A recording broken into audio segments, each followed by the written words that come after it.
오늘 우리 열왕기하 9장 말씀 17절부터 37절까지 말씀 같이 한 목소리 읽습니다. 시작. 이스라엘 망대 파수꾼 하나가 서 있더니 예후의 무리가 오는 것을 보고 이르되 내가 한 무리를 보나이다 하니 요람이 이르되 한 사람을 말에 태워보내어 맞이하여 평안하냐 묻게 하라 하는지라. 한 사람이 말을 타고 가서 만나 이르되 왕의 말씀이 평안하냐 하시되이다 하매 예후가 이르되 평안이 내게 상관이 있느냐 내 뒤로 물러나라 하니라. 파수꾼이 전하여 이르되 사자가 그들에게 갔으나 돌아오지 아니하나이다 하는지라. 다시 한 사람을 말에 태워 보내었더니 그들에게 가서 이르되 왕의 말씀이 평안하냐 하시더이다 하며 예후가 이르되 평안이 내게 상관이 있느냐 내 뒤를 따르라 하더라. 파수꾼이 또 전하여 이르되 그도 그들에게까지 갔으나 돌아오지 아니하고 그 병거 모는 것이 님시의 손자 예후가 모는 것 같이 미치게 모나이다 하니 요람이 이르되 메우라 하며 그의 병거를 메운지라. 이스라엘 왕 요람과 유다 왕 아하시야가 각각 그 병거를 타고 가서 예후를 맞을새 이스라엘 사람 나봇의 토지에서 만나매 요람이 예후를 보고 이르되 예후야 평안하냐 하니 대답하되 내 어머니 이세벨의 음행과 술수가 이렇게 많으니 어찌 평안이 있으랴 하더라. 요람이 곧 손을 돌이켜 도망하여 아하시야에게 이르되 아하시야여 반역이로다 하니 예후가 힘을 다하여 활을 당겨 요람의 두 팔 사이를 쏘니 화살이 그의 염통을 꿰뚫고 나오매 그가 병거 가운데 엎드러진지라. 예후가 그의 장관 빗가락에 이르되 그 시체를 가져다가 이스라엘 사람 나봇의 밭에 던지라. 내가 기억하려니와 이전에 너와 내가 함께 타고 그의 아버지 아합을 쫓았을 때에 여호와께서 이같이 그의 일을 예언하셨느니라. 여호와께서 말씀하시기를 내가 어제 나봇의 피와 그의 아들들의 피를 분명히 보았노라. 여호와께서도 말씀하시기를 이 토지에서 내게 갚으리라 하셨으니 그런즉 여호와의 말씀대로 그의 시체를 가져다가 이 밭에 던질지니라 하는지라. 유다의 왕 아하시야가 이를 보고 정원의 정작길로 도망하니 예후가 그 뒤를 쫓아가며 이르되 그도 병거 가운데서 죽이라 하며 이블라함 가까운 구르 비탈에서 치니 그가 머깃도까지 도망하여 거기서 죽은지라. 그의 신복들이 그를 병거에 싣고 예루살렘에 이르러 다윗 성에서 그들의 조상들과 함께 그의 묘실에 장사하니라. 아합의 아들 요람의 제11년에 아하시야가 유다 왕이 되었었더라. 예후가 이스라엘에 오니 이세벨이 듣고 눈을 그리고 머리를 꾸미고 창에서 바라보다가 예후가 문에 들어오매 이르되 주인을 죽인 너 심으리여 평안하냐 하니 예후가 얼굴을 들어 창을 향하고 이르되 내 편이 될 자가 누구냐 하나니 두어 대시가 예후를 내다보는지라. 이르되 그를 내 던지라 하니 내려 던짐에 그의 피가 담과 말에게 튀더라. 예후가 그의 시체를 밟으니라. 예후가 들어가서 먹고 마시고 이르되 가서 이 저주받은 여자를 찾아 장사하라. 그는 왕의 딸이리라 하며 가서 장사하려 한즉 그 두골과 발과 그의 손 외에는 찾지 못한지라. 돌아와서 전하니 예후가 이르되 이는 여호와께서 그 종 디셉 사람 엘리야를 통하여 말씀하신 바라. 이르시기를 이스라엘 토지에서 개들이 이세벨의 살을 먹을지라. 그 시체가 이스라엘 토지에서 거름같이 밭에 있으리니 이것이 이세벨이라고 가리켜 말하지 못하게 되리라 하셨느니라 하였더라. 아멘. 오늘 본문을 읽으면서 이렇게 썩 마음이 평안치 않습니다. 계속 나오는 단어는 평안하냐예요. 오늘 이게 짧은 본문 가운데 평안이라는 단어가 계속해서 반복해서 나옵니다. 평안하냐고 자꾸 묻고 도대체 그 평안이 어떻게 내게서 나오느냐고 답하는 그런 대화를 우리가 듣습니다. 그런데 오늘 이 말씀 가운데는 세 사람의 죽음에 관한 얘기가 소개가 돼요. 북이스라엘의 왕 그리고 남유다의 왕 그리고 북이스라엘의 가장 악한 왕 중에 하나인 이 아합 왕의 왕비 이세벨의 죽음, 이 세 사람의 죽음에 관한 얘기예요.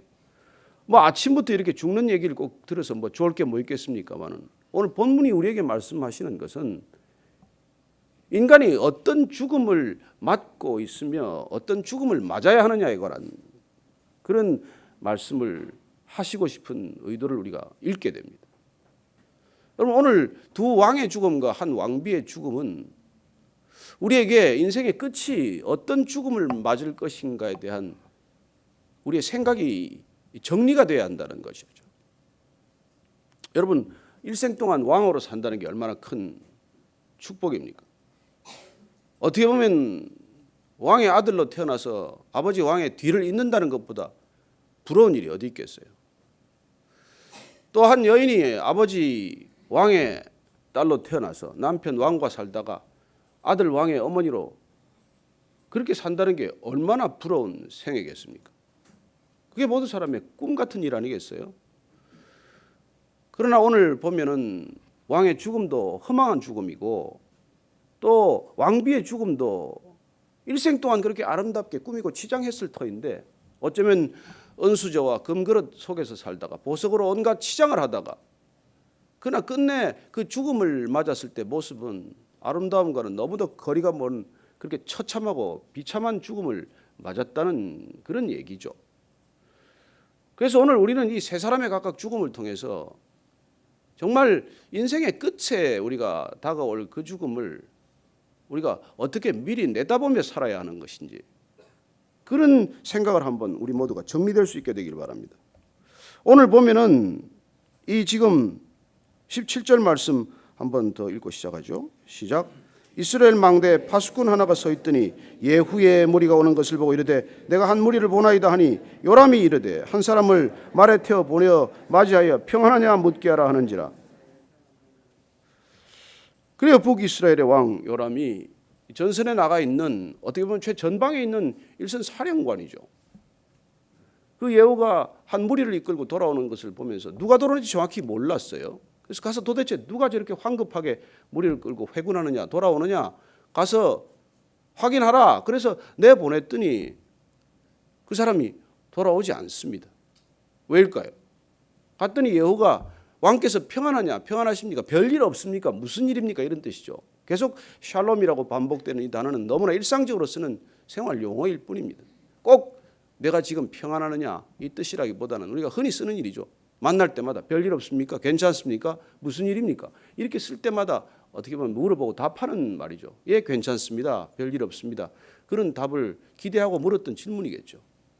어쩌면 황급히 오는 그 회군의 모습을 보면서 무슨 그런 급박한 사안이 생겼을 수도 있고 하니까 당연히 사람을 보내서 무슨 일인지를 물어보러 갔지만 물어본 이 사람이 병사가 가서 돌아오질 않는 것이죠. 또 보냅니다. 동일한 질문을 했고 동일한 답을 얻습니다. 너는 내 뒤를 따르라. 그래서 그 예후의 무리에 가담해서 그냥 이렇게 행진이 계속되는 것을 봅니다. 그래서 답답한 나머지 이 요람이란 줄인 말이죠. 그 요람 왕이 지금 아하시아 왕 남유다 왕과 함께 이 예후를 맞으러 간다는 것입니다. 왜 그가 일선 사령관을 맡기 위해서 직접 나가야 했는지 우리는 그 이유를 잘 모릅니다. 뭐 그렇게 또 내보내서 확인이 안 되면 기다리면 될 일인데 굳이 그 사람을 또 만나러 가는 것이죠. 왜냐하면 그렇게 지켜보고 있던 이 경비병이 보니까 마차 모는 것이 워낙 그렇게 뭐라 그럴까요? 거칠게 몰고 또 전속력으로 달려오니까 저건 뭐 예후가 분명합니다. 그러니 여러분 이 말 한마디에서 우리가 예후가 어떤 사람인지 성품이 드러나지 않겠습니까? 미친 듯이 마차를 모는 사람이라는 거예요. 광란에 질주를 하는 사람이라는 뜻이죠. 이게 성격이 급하다는 얘기고 성격이 난폭하다는 얘기 아니겠습니까? 뭐 어제 보니까 뭐 이렇게 뭐 중국의 무슨 시내에서 무슨 좋은 차를 하나 사가지고 200km로 질주하다가 막 버스하고 들이받쳐서 차가 이렇게 날아가는 걸 뉴스에 이렇게 화면에 봤는데 그냥 시내에서 그렇게 미친 듯이 질주하는 차들이 요새 있어요. 그렇게 거칠게 모는 건 무슨 뜻입니까? 내 안에 마음이 황폐하다는 뜻이고 마음이 갈갈이 찢어져 있다는 뜻이죠. 그래 운전하는 것 그런 모습 가운데 그 사람 심성이 드러나듯 예후라는 어떤 사람인지를 가장 단편적이지만 보여주는 게 바로 그가 마차 모는 모습 가운데서도 그런 게 드러난다는 것이죠. 그래서 그렇게 예후가 일선 사령관인데 돌아오니 무슨 일로 오는지 궁금한 나머지 이 요람 왕이 남유다 왕 자기 병 문안 왔어요. 지금 이 사람이 이스라엘에서 신병 치료를 하고 있는데 지난번 아람군과의 전쟁에서 상처를 입었기 때문에 그 신병 치료처에 있으니 아하시아 왕 남유다 왕이 병 문안을 왔어요. 두 사람은 어떻게 보면 아달랴라는 끈을 통해서 인척 관계가 된 것이죠. 그래서 요람 왕은 아하시아의 숙부가 되는 셈이죠. 그러니 병 문안을 와서 이따가 예후를 지금 만나러 가는데 같이 나가보지 않겠냐고 해서 같이 나갔다가 오늘 결론은 둘 다 죽게 되었다는 얘기예요. 예후를 만나자마자 이렇게 묻습니다. 오늘 요람이 어떻게 묻는지 한번 22절 말씀 같이 읽습니다. 시작. 요람이 예후를 보고 이르되 예후야 평안하냐 하니 대답하되 내 어머니 이세벨의 음행과 술수가 이렇게 많으니 어찌 평안이 있으랴 하더라. 자, 샬롬이라고 물었을 때 어떻게 샬롬이 있겠느냐? 자, 이 두 사람이 쓰고 있는 평안의 뜻은 어떤 뜻일까요? 지금 요람이 평안이라고 할 때는 어떤 것을 평안이라고 말합니까? 내 권력이 유지되는 게 평안이고 나한테 별일이 안 닥치는 게 평안이에요. 그러면 이 평안을 묻는 질문에 답하는 예후의 평안은 어떤 평안입니까? 어쩌면 이세벨과 이 모든 북이스라엘의 왕조가 없어지는 게 평안이란 말이에요. 이 인간의 평안의 극명한 차이입니다.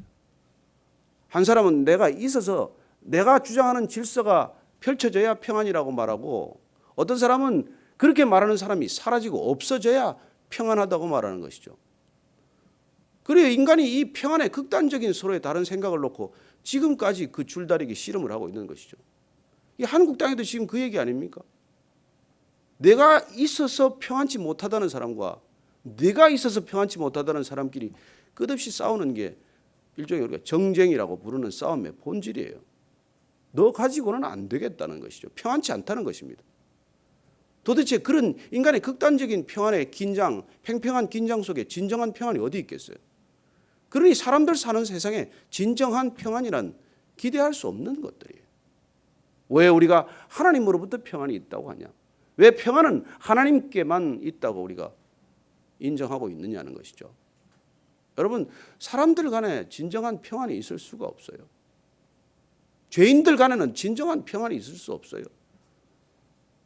내가 내 인생의 기준으로 삼는 사람들 사이에서는 어떤 평안이든 진정한 평안이 아니에요. 그래서 집집마다 소란이 있는 것이고 어디를 가나 분쟁과 갈등이 있을 수밖에 없는 것이죠. 마치 지금 요람이 말하는 평안과 예후에 말하는 평안이 이렇게 달라도 너무 다른 정도, 완전히 상반되는 어떤 그런 주장들을 안고 살아가는, 그게 우리 삶의 현실이라는 것이죠. 그래요. 내가 있어서 평안치 못하다는 사람과 아니다, 내가 있어서 평안치 못하다는 사람 간에 무슨 평안이 있겠습니까? 이 땅에 무슨 평안이 있겠어요? 그래서 우리는 정말 십자가를 통한 평안이 아니고서는 진정한 평안을 이 땅 가운데 누릴 수가 없는 것이죠. 저는 오늘 계속 평안하냐고 묻는 이 질문 가운데, 오늘 이 시대가 대자보를 통해서 학교에 뭐 이렇게 쓰는 큰 뭐라고 그걸 붙일 때 제목이 뭐예요? 평안하십니까? 그 묻는 사람 안에 평안이 있습니까? 평안치 못하기 때문에 평안하냐고 묻는 것이죠. 그 평안하냐고 묻는 질문에 답할 수 있는 어느 누구가 예, 저는 평안합니다, 그렇게 답할 수 있는 사람이 누가 있겠어요? 우리가 왜 하나님을 믿게 되었느냐? 우리 안에 평안이 없기 때문이에요. 우리 안에 진정한 평안이 없어요. 그래서 하나님을 안에 거하는 사람들, 하나님을 정말 믿는 믿음의 사람들이 아니고서는 이 땅에 평안이란 오지 않습니다.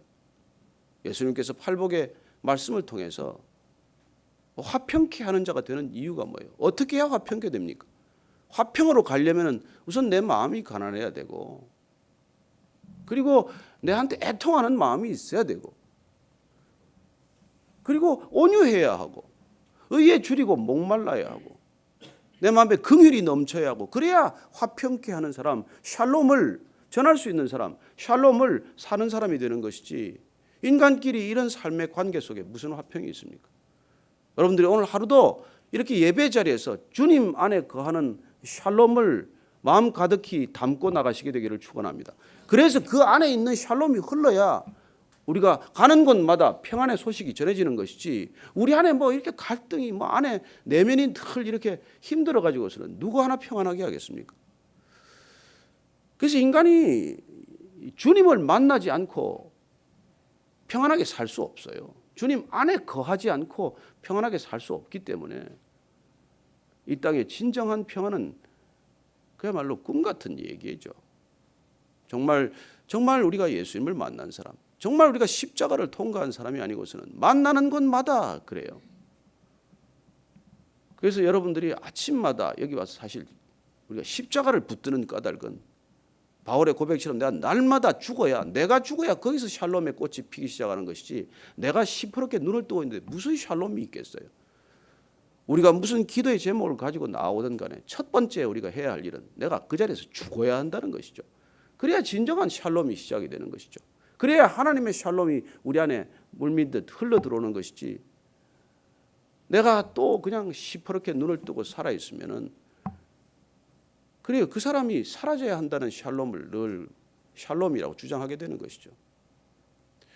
오늘 어쨌건 그런 샬롬을 꿈꾸었던 이 요람이 제거되어야 진정한 샬롬이 있다고 믿는 예후 간에 결국은 힘겨루기 끝에 예후가 요람을 살해하는 장면을 보게 됩니다.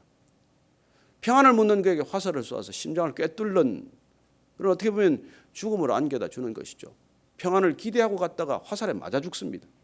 여러분, 세상에 가서 평안을 얻겠다가 이렇게 우리가 상처받고, 그리고 거기서 때로는 목숨을 잃기까지 한다는 것이죠. 병원에 살러 갔다가 병원에서 목숨을 잃는 일이 있더라고요. 우리 그런 세상을 산다는 것입니다. 그리고 어쨌건 이 예후가 북이스라엘의 왕은 그렇게 죽였다고 칩시다. 왜 남유다 왕까지 그렇게 죽이나요? 도망가는 사람, 부상당해 도망가는 사람 끝까지 따라가서 무깃도에서 결국 그를 살해하고 맙니다. 그는 어떻게 보면 정말 남병문안 왔다가, 숙부 병문안 왔다가 억울한 죽음을 맞았어요. 여러분, 모진 사람 옆에 있다가 돌 맞는다는 얘기 있지 않습니까? 우리가 이렇게 일생을 마칠 수도 있다는 거예요. 괜히 거기 붙들렸다가 거기 찾아갔다가 거기서 억울한 참변을 겪는 일이 있다는 것이죠. 이런 죽음에 대해서도 우리는 때로는 이해할 수 없는 죽음이라고 말합니다. 그러나 우리가 하나님의 큰 뜻에서 보면 지금 아합 집안에 대한 하나님의 심판이 시작이 되었어요. 그 심판의 현장에 같이 목숨을 잃는 아하시야를 보게 됩니다. 어쨌건 예후에 의해서 그 두 사람 왕이 이렇게 한날에 죽는 엄청난 사건, 정변이 발생한 것이죠. 우리가 오늘날 신문 펼친다면, 오늘날 미디어를 본다면 단 하나하나가 다 헤드라인감이죠. 북이스라엘의 왕이 죽고, 게다가 또 이런 일이 일어났다는 것입니다. 그리고 일단 이 예후는 이제 이세벨을 타겟으로 삼아서 가는 것이죠. 그래, 오늘 이 사건은, 오늘 계속해서 반복되는 메시지는 나봇의 사건에서 비롯되었다고 말합니다. 그래요, 아합이 일국의 왕이 되었으면서도 백성들의 포도원 하나를 뺏지 못해서 안달할 때 그 아내 이세벨이 억울하게 나봇을 죽이고, 오늘 말씀을 보면 그 아들들까지도 죽여서 그 포도원을 빼앗아서 왕에게 줌으로써 하나님께서는 반드시 이 일에 대한 심판이 있을 것이다. 내가 내 목숨으로 그것을 갚을 것이다. 그것도 내가 빼앗은 포도원에서 내 목숨을 내가 거둘 것이다. 그 예언이 그대로 이루어졌다는 것입니다. 무서운 일이죠. 여러분, 아버지가 뿌린 씨앗을 지금 아들이 거르고 있다는 것이죠. 어쩌면 그가 하나님께로 돌이켰다면 저주의 끈이 끊어졌을 것을, 근데 아버지의 길을 따르다가 아버지와 함께 어떻게 보면 그런 억울한 죽음을 맞은 것입니다. 아버지 때문에 일어난 아들의 불행, 그리고 결국은 그 어머니 이세벨까지 처참한 죽음을 맞는 것이죠. 예후가 말합니다. 그리고 예후가 온다는 것을 알고 이세벨은 죽음을 준비해요. 꼿꼿하게 죽겠다고 지금 결심했습니다. 가장 아름다운 자태로 죽겠다고 결심한 것이죠. 그래서 뭐 그때 그 다급한 정에 또 화장 다 하고 치장 다 하고 그렇게 있었는데, 결국은 예후가 그 창밖에 창에 고개를 내민 이세벨을 향해서 그 이제 그 창밖으로 던지라고 그러니까 내시들이 그냥 그 가장 가까이 있는 측근들이죠. 이세벨의 가장 가까이에서 들던 이 시중 들던 내시들이 창밖에 던져버립니다. 피가 튀고 피가 마레까지 튀었다고 되어 있습니다. 마음이 찔렸든지 마음에 걸렸든지 예후가 그 장사 지내 시체 거둬서 장사 지대라고 했을 때는 이미 그 말이 떨어졌을 때는 개들이 다 그 시체를 먹고 손과 발과 두개골만 남았다고 오늘은 기록하고 있습니다. 가장 처참한 인생의 끝을 보는 것이죠. 일생 동안 정말 누구에게도 싫은 소리 들은 적이 없을 것입니다. 누구에게나 명령하고 살았을 것입니다. 일생 동안 사람들이 가장 부러워하는 자리에 있었을 것입니다. 그러나 인생의 끝은 어떤가요? 이렇게 처참한 몰골로 시체를 수습할 수도 없는 상황에 이르고 말았다는 것이죠. 저는 이세벨의 죽음에 대해서 우리가 한 가지 기억해야 할 것이 있습니다. 인생에 누가 보기에 고난 없는 인생처럼 비참한 인생은 없다는 것입니다. 여러분 일생을 통해서 이런 누가 보기에 일반 사람들이 보기에 무슨 고난이 있겠습니까? 아버지 엣바알 밑에서 자랄 때 무슨 고난이 있겠으며, 공주로 무슨 어려움을 겪었겠으며, 왕비로 무슨 아쉬운 소리를 했겠으며, 그리고 아들 어머니로서 무슨 그런 모자라는 게 있었겠습니까? 그러나 일생 동안 햇볕이 들었더니, 일생 동안 단 한 번도 비바람 구경을 못했더니 그 일생 전체가 사막이 되고 말았다는 거예요. 여러분, 비 안 내리면 사막 되는 것입니다. 햇볕만 내리쬐면 사막 되는 것이죠. 여러분, 푸른 잔디가 있고 수목이 자라려면 비가 와야 되고 바람이 불어야 되고 폭풍의 언덕도 지나야 되고 태풍의 밤도 지새야 하는 것입니다. 여러분, 가을에 국화꽃이 한 송이 필래도 그렇게 무서리가 져야 하고 한여름 태풍을 견뎌야 한다면 한 인생의 아름다운 만년을 위해서는 얼마나 많은 고난이 있어야겠어요. 여러분, 고난 있을 때 여러분들 기대하십시오. 내 인생을 아름답게 꾸미는 하나님의 선물이구나. 여러분, 그 인생의 고난의 과정을 겪어야 인생의 만년의 그런 아름다움이 있는 것이지, 그게 없으면 여러분 결국 황폐한 사막이 되고 말 것입니다. 저는 젊어서 겪는 고난, 인생에 끊임없이 닥쳐오는 고난에 대해서 우리가 그 고난의 관점으로서만 볼 것이 아니라 인생을 아름답게 장식하고 인생의 향기를 가져다주는 하나님의 정말 귀한 선물이라는 것을 믿으시기 바랍니다. 고난이 없어 보이는 인생, 절대로 그 말년이 그렇게 생각대로 그렇게 되지 않습니다. 이세벨이야말로 인생의 가장 축복받은 여인이라고 다들 믿었겠지만 그 말년을 보면 인생은 가장 처참하고 추악한 인생이 되고 만 것이죠.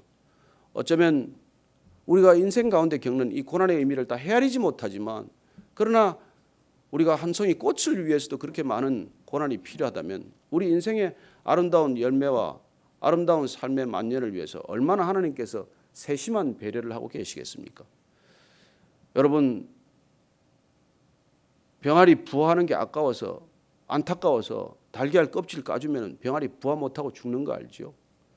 병아리가 어떻게든 그 알을 스스로 깨고 나와야, 그래야 병아리가 되고 닭으로 자라듯이 우리 인생 가운데 고난, 어떤 때는 자녀들의 고난을 여러분 해결해 주려고 하지 마십시오. 그 자녀들이 그런 아픔을 깨고 나와야, 그래야 아름다운 성장이 있고 아름다운 성숙이 있고 아름다운 생애의 마침표가 있다는 것입니다. 오늘도 여러분들이 어렵고 힘든 이 시대 속에 살아가면서 우리 각자에게 주어지는 고난의 의미가 새롭게 해석되기를 바라고, 그리고 고난 가운데 있는 사람들에게 우리가 샬롬이 되기 위해서 내 안에 바람처럼 폭풍처럼 샬롬이 임하게 될 것을 간구하게 되기를 축원합니다. 같이 한번 기도할 때 어려운 분들 가슴에 품고 기도하시기를 바라고, 그리고 내 안에 있는 이 고난의 의미가 새롭게 해석되기를 원하고, 그리고 끝내 내 인생의 만년에는 향기로운 인생, 아름다운 꽃이 피는 인생 되게 할 것임을 믿으시기 바랍니다. 같이 기도의 자리로 나아가겠습니다. 하나님 아버지, 주여, 주님께서 내게 주는 모든 고난의 의미를 다 알지 못합니다. 그러나 주님께서는 내 인생의 가장 아름다운 시간을 만년에 허락하실 것임을 믿습니다. 하나님, 우리가 십자가를 통과하기만 하면 주님이 예비하신 영광의 면류관 저희들이 반드시 쓰게 될 줄로 믿습니다. 이 고난, 십자가의 고난, 주님께서 허락하신 고난이라면 기쁘게 이 고난을 걷게 하시고 이쁘게 이 고난을 통과하게 하여 주옵소서. 하나님, 고난 가운데 낙심한 영혼들이 있다면 저희들이 샬롬으로 찾아가게 하시고 샬롬을 전하게 하시고 샬롬의 사람으로 위로자 되게 하여 주옵소서. 하나님, 한 사람 한 사람 만나는 사람마다 낙심하고 있는 시대입니다. 어느 한 사람 마음이 편하지 못하지만 우리가 말씀의 사람, 믿음의 사람, 기도의 사람으로 다가갈 때 그들에게 진정한 샬롬을 전할 수 있는 샬롬의 사도, 샬롬의 사자가 되게 하여 주옵소서. 하나님, 오늘도 저희들 믿음의 자리로 나아갑니다. 생의 자리로 나아갈 때, 어렵고 힘든 자리로 나아갈 때 고난의 의미가 해석되게 하시고 내 인생의 만년에 예비하신 하나님의 놀라운 향기와 거룩한 열매 내다보는 걸음 되게 하여 주옵소서. 하나님 아버지, 고난이 없기를 바라는 것이 아니라 그 고난의 의미가 해석되기를 원하고 그 고난을 이길 수 있는 힘을 주님께서 넉넉히 주실 것을 주님께 간구하는 아침 되게 하여 주옵소서.